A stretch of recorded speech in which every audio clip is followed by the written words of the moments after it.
오늘 하나님께서 주신 그 생명의 말씀은 갈라디아서 6장 7절과 8절 말씀입니다.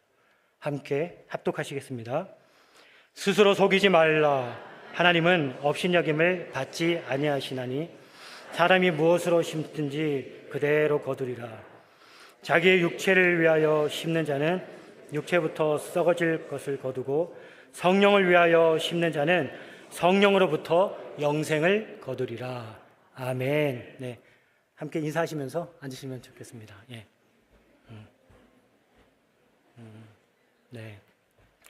사랑하는 성도 여러분, 오늘 저는 우리의 영혼을 아주 자유롭게 할 정직한 질문 하나를 드리며 설교를 시작하려고 합니다. 이 자리에 계신 여러분 중에서 나는 평생 살면서 단 한 번도 거짓말을 하지 않았다, 그리고 누구를 속여본 적이 없다라고 하신 분이 계신가요? 혹시 계시면은 손을 한번 들어보시죠. 네, 아무도 안 계시네요. 물론 저도 역시 그렇습니다. 하지만 저는 지금으로부터 17년 전에 제 인생을 송두리째 뒤흔들었던 한 사건이 여전히 생생하게 기억하고 있습니다. 그 일 이후로 저는 어떤 상황에서도 거짓말을 하지 않으려고 결단하였고, 혹여라도 그런 상황이 발생하면 침묵하는 버릇이 생겼습니다. 2009년 6월에 아주 무더운 날, 저희 아이들과 함께 수완이 도서관에 갔었습니다. 아이들이 읽을 책을 빌리기 위해 도서 카드를 신청하려고 그 접수 테이블로 가니 머리가 하얗게 센 아주 인상이 푸근한 백인 할머니께서 앉아 계셨습니다. 저에게 운전면허증을 요구해서 제가 면허증을 드렸더니 지금 살고 있는 이 주소가 지금 주소와 동일하냐라고 저에게 물었습니다. 사실 그때 저는 같은 수완이 지역이었지만 2달 전에 다른 집으로 이사를 해서 주소가 바뀐 상태였습니다. 이사 증명을 하려면 유틸리티 빌이나 계약서 같은 서류가 필요한데 마침 제 수중에는 없었습니다. 귀찮은 마음이 앞섰던 그 순간 제 입에서는 습관처럼, 그것도 아주 자연스럽게 거짓말이 튀어나왔습니다. 네, 동일합니다. 그 순간 거짓말을 한 이유는 단순했습니다. 귀찮은 이사 주소 변경 절차를 피하고 당장에 내 불편함을 덜기 위해서였습니다. 그런데 그 순간 제 옆에 있던 저희 아내가 단호하고 명확한 목소리로 말했습니다. 뭐라고 말을 했을까요? 아니요, 저희는 최근에 이사를 해서 저희 집 주소가 다릅니다 라고 하는 겁니다. 그 순간 제 얼굴이 얼마나 붉어졌는지 모릅니다. 머리가 하얀 할머니와 어린 아이들 앞에서 쥐구멍이라도 들어가고 싶을 만큼 너무나도 부끄러웠습니다. 결국 저는 다시 집으로 가 새로 바뀐 그러한 집 주소가 적힌 조지아 파워 유틸리티 빌을 가지고 가서 카드를 만들 수 있었습니다. 이렇게 진실은 불편하거나 번거롭고 때로는 손해를 볼 때가 있지만, 거짓은 순간 편안함이나 자신의 유익이 생기는 것 같습니다. 그래서 우리는 자기도 모르게 거짓말을 습관처럼 달고 살아갑니다. 도서 카드를 만들고 돌아오는 차 안에서 저희 아내가 저에게 조용히 건넨 한마디가 제 평생의 가치관을 깨웠습니다. 그 말은 하나님을 믿는 주님의 자녀가 아무리 작은 것이라도 거짓을 입 밖에 내는 것은 너무도 잘못됐고, 사람 앞에서나 하나님 앞에서 절대로 거짓말을 하지 말라는 것이었습니다. 우리는 누구나 크고 작은 거짓말을 행하며 살아가고 있습니다. 직장에서 난처한 상황이 생겼을 때 그것을 모면하기 위해서 내가 유리한 쪽으로 거짓말을 하며, 가정의 평화를 위한다는 핑계로 하얀 거짓말을 할 때도 있고, 내 알량한 자존심이나 유익을 지키기 위해 슬쩍 진실을 덮어버리는 경우도 있습니다. 하지만 성도 여러분, 이 땅에서 가장 무서운 거짓말이 일어나는 곳이 어딘지 아십니까? 바로 우리가 예배드리는 이곳 교회입니다. 우리는 교회 문을 열고 들어오는 순간 아주 신실하고 상처 하나 없는 완벽한 성도의 가면을 씁니다. 평일에는 하나님이 과연 어디 계시느냐는 듯 내 뜻과 내 고집대로 세상 사람들과 똑같이 살았으면서 주일 아침에는 세상에서 가장 은혜 받은 얼굴로 안녕하십니까? 할렐루야, 평안하시죠? 라고 기도를 합니다. 인사를 합니다. 저를 포함한 우리 모두는 일종의 거짓을 행하는 성도의 성향을 가지고 있습니다. 아무도 모르겠지. 남들도 다 이러고 사는데 뭐. 하나님은 사랑이니까 다 이해하실 거야. 오늘 저는 여러분과 함께 우리의 이 안일한 생각에 경종을 울리는 결코 타협할 수 없는 어미하신 하나님의 법칙에 대해서 말씀을 나누며 내 자신을 돌아보기를 바랍니다. 오늘 우리가 가슴에 새겨야 할 하나님의 법칙은 사도 바울이 갈라디아서 6장 7절에서 무섭도록 선명하게 선포한 말씀입니다. 함께 봉독하시겠습니다. 스스로를 속이지 말라. 하나님은 업신여김을 받지 아니하시니 사람이 무엇으로 심든지 그대로 거두리라. 아멘. 여기서 업신여김을 받는다라는 말은 헬라어로 묵테리조라고 하는데 코웃음을 치다, 즉 비웃음을 당하지 않는다라는 뜻입니다. 우리가 겉으로는 거룩한 척하면서 뒤로는 거짓과 타협할 때 우리는 하나님을 만만하게 보고 비웃는 것과 같다는 뜻입니다. 하지만 성경은 하나님은 결코 속지 않으신다라고 말씀하십니다. 우리는 세상의 법칙에 익숙해져 있는데 세상에서는 콩을 심어놓고도 팥을 심었다고 그럴듯하게 유기농 상표를 붙여 포장하면 많은 사람들이 속아 넘어갑니다. 거짓말로 자기를 포장해 인기를 얻고 편법으로 돈을 모아도 걸리지만 않으면 애틀란타 이 지역 사회에서 능력 있는 사업가로 존경받기도 합니다. 하지만 하나님의 나라에는 사기극이나 거짓이 통하지 않습니다. 자연계는 콩 심은 데 콩이 나고 팥 심은 데 팥이 나는데 사과나무에는 사과가 열리지 배가 열리지 않는 심는 대로 거두는 법칙이 있듯이 영적인 세계에도 심는 대로 거두는 하나님의 완벽한 법칙이 있습니다. 거짓을 심으면 반드시 부패를 거두고 속임수를 심으면 결국 영혼의 파멸을 거둡니다. 자연계의 법칙처럼 영적인 세계의 법칙도 한치의 오차도 없습니다. 거짓과 속임수가 파멸을 심는다면 정직이라는 고귀한 씨앗은 우리의 삶과 영혼에 너무나도 풍성하고 아름다운 열매를 맺게 됩니다. 초대교회 시절 온 교회와 성도들에게 존경받고 싶어하던 아나니아와 삽비라가 있었습니다. 그들은 자신의 재산을 처분한 값의 일부를 몰래 감춰두고 전부를 바친 것처럼 거짓말을 했습니다. 사람들은 속았을지 모릅니다. 와, 어떻게 자신의 소유를 다 팔아서 정말 다른 사람들에게 아무런 조건 없이 나눠줄 수 있지? 참으로 대단한 섬김이고 귀한 헌신이며 대단한 영성을 가진 부부다라고 하며 박수를 쳤을 수 있습니다. 하지만 하나님은 속지 않으셨습니다. 그들의 거짓은 사람을 속인 것이 아니라 하나님을 속인 것이었고 그 결과 참혹한 죽음이었습니다. 사도행전 5장 3절을 보면 그들이 정직하지 않고 거짓말을 한 이유를 사탄이 내 마음에 가득하여 라고 말씀하고 있습니다. 이것은 원수가 역사한 것으로 성령이 아닌 사탄이 그 마음에 가득하게 된 것입니다. 사랑하는 성도 여러분, 기억하시기 바랍니다. 하나님이 지금 침묵하고 계신다고 해서 우리의 거짓을 모르시거나 묵인하는 것이 절대로 아닙니다. 하나님은 공의의 법칙에 따라 불꽃 같은 눈으로 지금도 정확히 우리를 지켜보고 계십니다. 세상은 가끔 적당히 속이고 타협해야 잘 산다고 우리를 유혹하지만 그것은 부패를 심는 악한 영들의 속임수일 뿐입니다.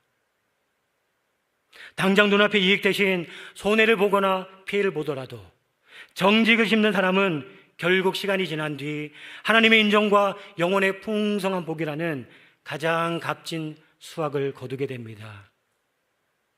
그러한 영혼의 풍성한 복을 받는 사람들이 저와 여러분들이 다 되시기를 주님의 이름으로 축복합니다. 우리가 살아가는 세상은 종종 나의 유익을 위해서라면 신뢰를 가볍게 저버리고 진실을 왜곡하라고 은밀히 조장합니다. 성경에는 예수님의 가장 곁에 있었지만 결정적인 순간에 신뢰를 깨트리고 죄를 심었던 두 명의 대표적인 인물이 등장합니다. 바로 가룟 유다와 시몬 베드로입니다.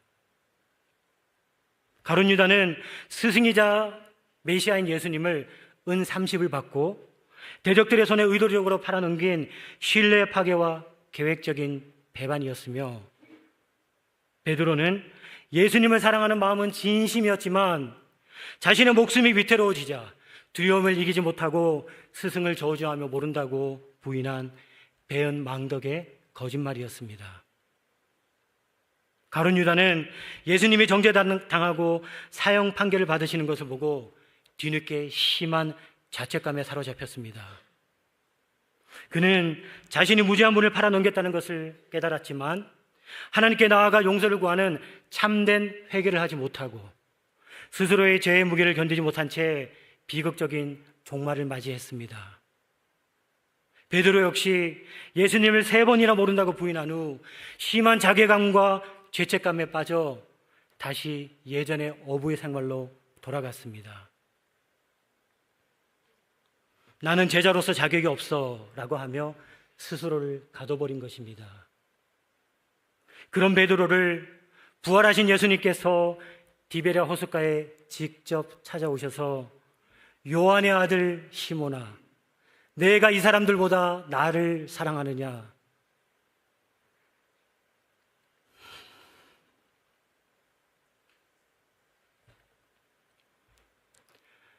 요한의 아들 시몬아, 내가 나를 사랑하느냐?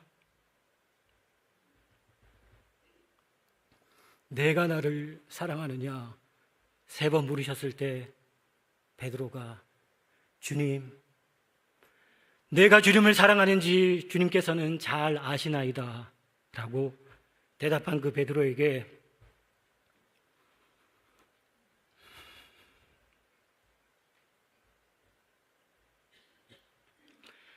깨어진 마음과 무너진 영혼의 주춧돌을 조용히 다시 세워주시며 내 양을 먹이라고 하시며 다시 한번 사도의 영광의 그러한 직분을 회복시켜 주셨습니다. 그 주님의 사랑과 은혜가 우리의 죄를 깨끗이 씻어주십니다.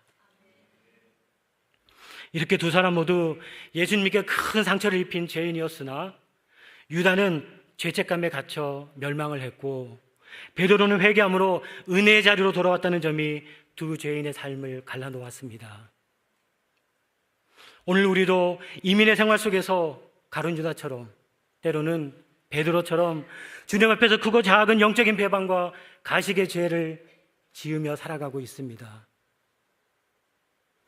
그런 죄들을 십자가 앞에 내려놓고 나의 거짓과 나의 죄를 인정하며 하나님의 용서와 사랑을 전적으로 신뢰하며 오늘 나에게 주어진 삶의 자리에서 예수님을 닮아가기 위해 한 걸음씩 한 걸음씩 순종하며 걸어가는 귀하고 복된 삶이 되시기를 주님의 이름으로 축원드립니다. 사랑하는 성도 여러분, 예수님을 나의 구주로 영접하고 하나님의 자녀가 된 우리는 사람 앞에서나 하나님 앞에서 정직하고 거룩해야 하는데 무엇보다 교회는 거룩해야 합니다. 세상은 교회에 대한 반감을 가지고 있으면서 예수 믿는 사람은 거룩해야 한다고 말합니다. 제가 어렸을 때만 해도 교회 다니는 친구들은 착하고 정직해서 그 친구들의 이야기를 하면 거의 다 믿어주었습니다. 믿지 않는 친구들도 동네에서 목사님이 지나가시면 나쁜 짓을 하다가도 멈추고 목사님께 인사를 드렸었습니다. 이런 모습이 세상에서 복음을 전할 수 있는 명분으로 세워졌었는데 너무 안타깝게도 지금은 그렇지 않은 현실에 마음이 아픕니다. 이것은 저를 비롯해서 믿는 우리 모두의 잘못입니다. 하나님을 믿는 우리들과 교회는 거룩을 잃지 말아야 하는데 거룩한 자가 어떻게 안식일을 범하며 거룩한 자가 어떻게 남의 것을 도둑질할 수 있으며 거룩한 자가 어떻게 부모를 공경하지 않을 수 있으며 거룩한 자가 어떻게 거짓말을 할 수 있단 말입니까? 저와 여러분은 우리의 행동뿐 아니라 먼저 우리의 말의 거룩함을 가져야 합니다. 말은 속에서 나오는 것인데 우리의 말은 영혼의 표현입니다. 에베소서 5장 4절 말씀입니다. 함께 읽겠습니다. 누추함과 어리석은 말이나 희롱의 말이 마땅치 아니하니 오히려 감사하는 말을 하라. 아멘. 여기서는 버려야 할 세 가지 말씀과 가득 채워야 할 한 가지 말씀을 하고 있습니다. 버려야 할 말은 먼저 도덕적으로 추잡함과 음란한 이야기이고 영적인 알맹이가 없는 허무하고 무가치한 정말 어리석은 잡담을 버려야 하며 남을 깎아내리며 부르는 나쁜 말, 즉 누군가를 하대하며 조롱하거나 비아냥거리는 그런 말을 버려야 합니다. 우리의 입술에 파수꾼을 세워주셔서 하나님께서 우리에게 주신 언어의 영역에서 하나님을 찬양하는 자들이 되시기를 간절히 소망합니다. 우리의 언어는 우리의 영혼의 상태를 보여주는 거울과 같습니다. 불평이나 조롱, 세상의 유행을 따르는 세상적인 언어 습관을 과감히 버리고 주위 사람들을 살리고 하나님을 높이는 감사의 언어를 사용하시기를 바랍니다. 이렇게 말이 거룩해야 하지만 그 못지않게 마음의 영역도 거룩해야 합니다. 잠언 16장 32절에서는 자기의 마음을 다스리는 자는 성을 빼앗는 자보다 나으니라고 말씀하고 있습니다. 우리의 마음은 하나님은 우리의 중심을 보시는데 그 중심은 바로 우리의 마음입니다. 마음은 시작인데 시작이 거룩해야 합니다. 시작이 거짓과 함께 더러우면 결국 열매도 거짓된 열매가 맺어집니다. 그러므로 무릇 지킬 만한 것이 많은데 우리의 마음의 중심을 거룩하게 지키시기를 간절히 소망합니다. 이렇게 거룩이 생명보다 귀하고 거룩을 지키는 것이 믿음을 지키는 것입니다. 데살로니가전서 5장 22절에서는 악은 어떤 모양이라도 버리라고 말씀하셨는데 그러기 위해서는 우리가 말씀과 기도로 충만해 있어야 합니다. 말씀은 방향인데 거룩할 수 있게 다짐하는 것입니다. 제가 설교를 준비하면서 거룩을 다짐했고 말씀을 선포하면서 거룩을 또 한 번 다짐하며 앞으로도 거룩하게 살아야지 하며 결단하게 되었는데 이것이 바로 하나님의 말씀 때문입니다. 이 말씀이 나를 지켜주고 이 말씀이 우리를 지켜줍니다. 또한 기도는 동력으로 능력이 되고 힘이 됩니다. 세상에서는 우리는 알고도 넘어지는데 정말 넘어지지 않을 수 있는 것은 바로 우리의 기도 때문입니다. 그래서 새벽 기도를 하는 것이고 그래서 금요 기도회를 드리며 내 힘으로는 도저히 감당할 수 없으니 금식 기도를 드리는 것입니다. 이렇게 내 힘으로는 도저히 감당할 수 없고 내 능력 밖에 있어서 하나님께 구하며 우리는 주님 앞에 무릎 꿇고 기도드리는 것입니다. 사람은 환경을 이길 수 없습니다. 그래서 환경을 이길 수 있게 기도드리는 건데 이런 기도는 100% 응답받습니다. 우리는 말씀과 기도로 거룩해질 수 있는데 디모데전서 4장 5절 말씀을 함께 읽겠습니다. 하나님의 말씀과 기도로 거룩하여 짐이라. 아멘. 말씀과 기도가 우리 안에서 차곡차곡 쌓일 때 우리는 세상을 이길 수 있습니다. 내가 요즘 헛소리를 하거나 쓸데없는 것을 보고 있고 내 입에서 거짓말을 하고 있다면 그것은 틀림없이 내 삶에서 말씀의 양식이 끊어졌고 기도의 무릎이 굳어 있다는 명백한 증거입니다. 간절히 바라기는 하나님의 말씀과 기도로 거룩함을 입는 모든 주님의 권속들이 되시기를 예수님 이름으로 축원드립니다. 그런데 어떤 성도들은 제게 이렇게 질문을 하기도 하는데, 목사님, 기독교는 율법의 종교가 아니라 은혜의 종교 아닌가요? 우리가 거짓말을 하고 부정을 저질러도 십자가에서 예수님의 피로 다 용서받은 것 아닌가요? 맞습니다. 기독교는 은혜와 사랑의 종교입니다. 하지만 신학자 보네파가 외쳤던 경고를 우리는 결코 가볍게 들어서는 안 됩니다. 그는 나를 따르라 하는 책에서 우리가 아주 심각하게 오해하고 있는 그 은혜를 향해 값싼 은혜라고 일침을 가했습니다. 그 값싼 은혜는 회개 없는 용서를 선포하는 것이며 삶의 변화가 없는 침례를 주는 것이고 십자가가 없는 제자도를 가르치는 것이다 라고 말씀하고 있습니다. 우리가 하나님은 은혜스러우니 내가 세상에서는 온갖 거짓과 불행을 행해도 주일날 와서 회개 기도를 하면 다 지워지겠지라고 생각한다면 그것은 십자가를 모독하는 행위입니다. 예수님께서는 우리를 위해 고통당하신 십자가의 은혜는 우리가 계속해서 죄를 짓거나 거짓을 저질러도 안전하게 보장해주는 면죄부가 아닙니다. 십자가는 오히려 우리를 묶고 있던 거짓의 사슬을 끊어버리고 진리와 자유 안에서 정직하게 살아갈 수 있는 힘을 주시는 능력입니다. 사도 바울은 로마서에서 강력하게 말씀합니다. 은혜를 더하게 하려고 죄에 거하겠느냐? 그럴 수 없느니라. 죄에 대하여 죽은 우리가 어찌 그 가운데 살리요?